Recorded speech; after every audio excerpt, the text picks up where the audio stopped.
Sabi nila sobrang mahal na daw ng mga condominium ngayon. May alam ako mura na for as low as 8,000 pesos ay pwede ka na makapag-reserve ng condo unit. And guess what? Dito lang yan sa Cubao, Quezon City. At malapit pa sa MRT, along EDSA lang ito. Ang Cubao ay kilala dahil nandito ang Araneta Center.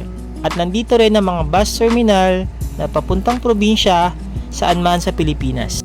Mataas ang demand ng mga property dito, kaya asahan mo na mataas talaga ang presyo. Pero may alam ako na property na alam ko na kayang-kaya mo.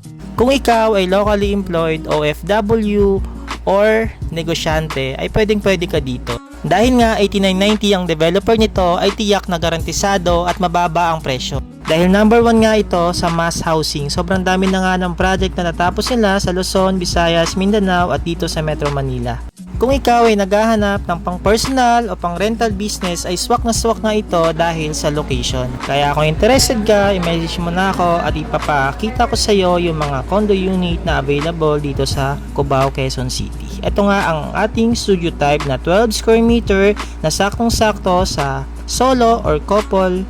Kaya schedule mo na ang iyong site visit para ma-assist kita. Thank you!